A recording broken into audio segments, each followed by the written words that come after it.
Welcome, fellow rebuilder. I'm so happy that you're here today because today I am sharing 10 things that I no longer fall for as I rebuild and create a life that I love. And the good news is you get to steal them shamelessly. So if you'll bear with me, I've got them written in my phone on my notes app. So let's get going. Number 1, being under anyone's microscope in order to be loved and or accepted, including my own adult children's microscopes, my own family's microscopes.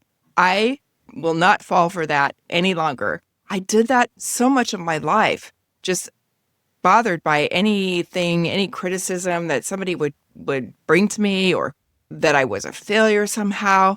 And I'm just not doing that anymore. I'm not playing, and I don't want you to play either.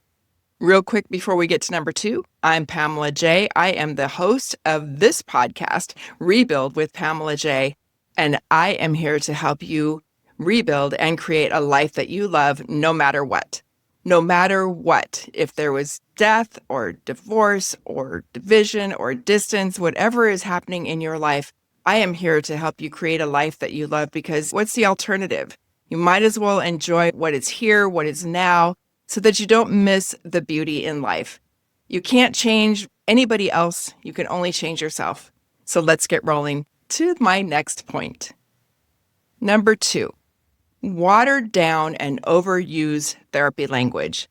I am so tired of this therapy culture where all of a sudden everyone's a therapist, an armchair therapist. They read something online and then they're diagnosing either their spouse or their parent or their child or whomever. And I am done with therapy culture that says somehow I've failed as a woman, as a mom, as a grandparent, because I have not. And the good news is neither have you. You are a good mom, you're a good woman, you're a good parent, and you are a good grandparent. So don't let anyone ever tell you that you have failed. Do not buy the lie, because it's not true. Like I say, it's straight from the devil. We're not doing that anymore. Number 3 is owning or wearing any labels that others want to slap on me without any professional or clinical diagnosis. That's kind of ties into number 2, but it still rolls into number 3, just not wearing the label. I refuse to wear the label. You know who you are. You know who you are as a woman of God. You know who you are just purely as a woman. You don't have to take anybody's label. You don't need to look back and say, oh my gosh, I made all these mistakes, and so now I'm a failure, so I should be labeled this. No, that's not true. Hindsight is 20/20 for everyone, not just for you, for everyone, even those who are criticizing you and trying to slap a label on you. So don't buy it. 4, believing I owe my adult children an inheritance, whether they honor me or not. You know, I used to think that I wouldn't be one of those moms who would not equally give my children inheritance. I thought that way when I never believed that my children, 2 of the 3 of my adult children, wouldn't want to have a relationship with me now, wouldn't want to talk to me now. And so I'm like, well, wait a minute. I'm honoring you. I'm loving you. I'm not asking you to change all these things about you. The only thing I'm asking is that you honor me as your mother, as the grandparent of your children. And if that's not happening, then I've got to take a new consideration and figure out what I'm going to do. And the same thing goes for you. You do not owe your adult children any inheritance if they are not willing to honor you. Honoring your parents, your mother and your father, is biblical so that you may live long and prosper in the land that you're given. 5, walking on eggshells or being anyone's doormat. And so what happens when you walk on eggshells or you become someone's doormat is you are constantly trying to keep the peace. You're not the peacemaker. You are the peacekeeper, which is dangerous. That means you're a people pleaser. A peacemaker is much different, but a peacekeeper is just constantly walking on eggshells, being the doormat, allowing people to walk all over oneself. And that is something that I am no longer falling for. And I want you to no longer fall for that as well. And I think that we can band together and say, enough is enough. We are not a doormat. We are not going to walk on eggshells. And so if you'll partner with me in that, I think our lives will be much better. If you had people-pleasing tendencies like I did for so many years, I just refuse to do it. I won't fall for it. I won't fall for it, and I hope you won't fall for it either. 6, those who want to accuse someone, especially a family member, of being guilty before proven innocent or even placed on trial. Just because you think someone is some way doesn't make it true. Just because you've decided someone is guilty of something does not make it true. What I feel that happens in this case is there's just avoidance of a real hurt or a pain. And it's easy to point the finger at one person and say, well, they're worse than me, or they're the one that is to blame for everything. So no, I won't do that. I won't allow division in the family. I won't accept division.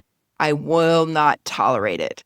I tolerated that for many, many years with my mom and some of my siblings, and I was very clear about the fact that I would not do that. I wouldn't cause anybody to be the full blame of anything.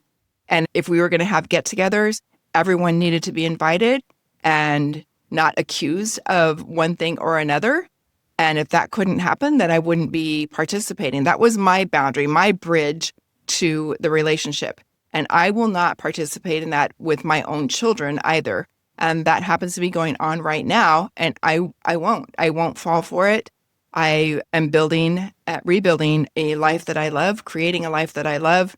And one huge part of that is no division, no finger pointing, no blaming, no guilty until proven innocent, especially without any proof. The burden of proof is on the accuser. And if you can't do that, if you can't bring that to the table, then there's no helping you. That's all I'm saying. There's no helping you. And I'm not falling for it. I am not falling for it. I'm not going to choose one of my children over another. They're either all together or they're not. And maybe, they think that I'm the blame for everything. Okay, but when we become adults and we look back, we have to become responsible for our own choices. So it's impossible for any one person, you or me, to be the blame for everything, or any one family member. Everybody participates. I've been through 3 marriages, 3 divorces, and I know my part in that, the role that I played. So I am not blameless. So that's why I say no one is blameless and no one is guilty until proven innocent. 7, those who expect perfection from me or who want to mold me into their version of perfection in order for me to earn their love. Well, I'm not going to earn anyone's love. I will give love. And I believe that when we give love, we get love in return. What we sow is what we receive. And so, no, I'm not out to earn love. Jesus never said, you have to earn my love. God just said, here are the commandments. This is what you do. Oh my gosh, you get to, forgive 7 times 70 or whatever it is, too many times in order to be forgiven yourself. It's not in order to be loved. It's not in order to earn love. We don't earn our way to heaven. I have never asked my children to earn their love from me. I have never asked a husband to earn his love from me. The role is to give love, and in return, you will get love. Now, love is going to look a little different at times. Sometimes love is a little bit of a lesson. Sometimes the best love is to give a little bit of a consequence. How many times are we course corrected by Jesus? Many times we get course corrected. And so I say that love is freely given, but love doesn't come without correction, if that makes sense. And I believe that this whole idea that's out there right now of that we have to earn love and we have to earn their respect. I mean, when was the last time that you provided your children a laundry list of things that they had to do in order to earn your love and then keep moving the goalpost? So no, we don't earn love from one another. We give love to one another. And when we give love, we get love back. That's how it works. Number 8. Those who focus on the 0.1% that goes wrong in a relationship versus the 99.9% that goes right. so they can justify why you are unsafe, which really means not being under their control. So no, I will focus on what's right in relationship. I will ask others to focus on what's right in relationship and stop focusing on the minuscule, the tiny bits that go wrong, because what you look for is what you're going to get, right? What you focus on is what you're going to get in return. So if you are looking for something wrong, if you're looking for that 0.1%, instead of being grateful for the 99.9%, guess what you're going to get? You're going to always get that 0.1%. So no, I won't do that. I won't fall for that. And I don't want you to fall for it either. Be a person who focuses on the 99.9% that goes right, or whatever that percentage is. Just focus on what goes right in relationship, because what you focus on is what you're going to get more of. It's just basic rule of life, universal law, that you're going to get more of what you focus on. You're going to get more of what you sow. 9, those who believe their definition of a healthy relationship or family is the only definition that exists, and therefore they are the arbiters of truth and what is healthy, aka fantasy relationships. We, I think, get so bombarded by these perfect lives that we see on social media that we think that families exist like that. And if there is a family that doesn't have rough roads or rough patches or disagreement or discomfort, then I'm going to say that's a fake family. That's not a real family. And something's brewing underneath, and at some point will absolutely explode. Also, holding somebody to a standard and mold them into being something that somebody else is. No, accept people for who they are and their growth journey and the path that they're walking. It doesn't mean we don't hold people accountable. It doesn't mean that iron doesn't sharpen iron, because it does. But we also accept where people are in their journey and love them through that part of their journey. So I hope that makes sense. I think it does. 10, not being allowed to spend time with my grandchildren and build relationships with them as a form of punishment. My belief is God will have the final word here, and that's definitely not a place I ever want to find myself. As much as my mom and I had conflict, my children were always open to the opportunity to see them. The grandparents, I never prevented that even from coming to my house. And I believe that when we use the children as weapons, use them as punishment, use them as though they are pawns on a chessboard, that we are setting ourselves up for massive failure. That is going to come back to bite so big and so hard that I just don't think anybody even realizes that right now, but it will. Like I said, what you sow is what you're going to receive. And so if you are sowing the use of using your children, the grandchildren, as weapons, especially as a form of punishment, or you're creating things that are unsafe when they're really not unsafe, it just blows me away how weak we've become as a society and how we've been so quick to run for shelter when all it is discomfort, not an unsafe experience. So it's just pretty wild to me.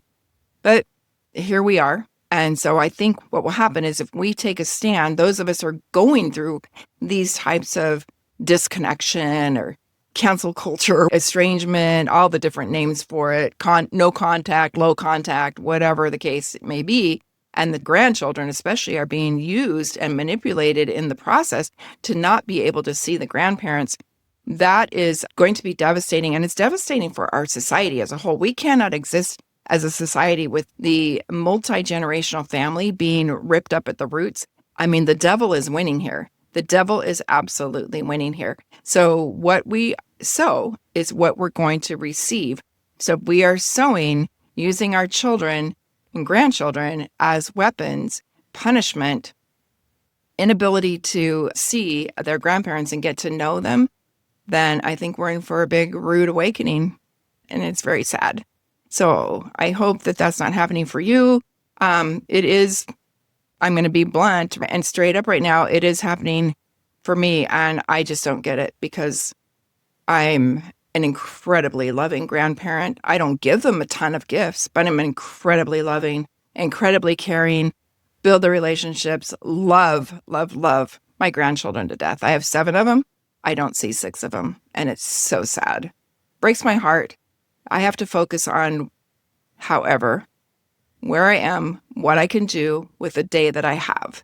And that is to sow what I want to receive and rebuild and create a life that I love, because I still have to live my life. God says, consider it all joy when you go through suffering. And so I'm considering it all joy when I go through suffering, because I know that He is hard at work. He is going to be the mighty convictor. He is going to be the mighty convener. And I just have to hold on to that. And I hope that that's something that you can hold on to as well, whatever it is you're going through, whether it's death, divorce, distance, or disconnection. And a little bonus one for you. So number 11, bonus, entitlement and estrangement culture. This, I believe, is a social contagion, and it exists purely in the devil's playground. So we cannot give into it. We cannot give into this culture. We cannot let the devil have the playground. We've got to take the playground back and bring it back for good. I think sometimes we created these safe playgrounds, right, where kids don't break bones any longer. We need to get the playgrounds back where kids can break bones and toughen up and just be stronger as a result. So not playing in the devil's playground, not allowing him to tear families apart. People say the nuclear family, I say the multi-general family, because it's the family ecosystem and every person in it matters. Aunts, uncles, cousins, parents, grandparents, nieces, nephews, the whole thing, everyone matters, not just that nuclear family that might move away and it's just mom, dad, and the kids. That's not what is supposed to happen according to God. It's multi-generational, and we need to keep that intact. If you got value out of this message that I brought for you today, these 11 things, 10 things plus a bonus, and you're able to implement some of these for yourself, like I said, you can steal them shamelessly. I would love if you would subscribe to my channel here on YouTube. If you're watching and listening on YouTube, give me a like, give me a comment that's more than 6 words, because that will help the algorithm and help this get out to more people. And in that comment, just kind of tell me what impacted you the most of this and what you're going to do, what steps you're going to take. And in addition to this, if you are listening to this via Apple Podcasts or Spotify or any of those, go ahead and follow me there.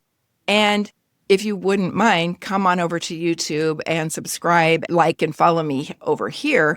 Doesn't mean that's where you have to listen, but if you are a subscriber, that helps a lot. My goal is to get to 1,000 subscribers on YouTube this year, and that's before the end of the year. So I've just got like 6 months to do that. So any help that you can provide, if you found value, again, I'm not trying to force you, but if you did find value, that would be greatly appreciated. All right, my friend, until next time, go out, rebuild, and create a life that you love.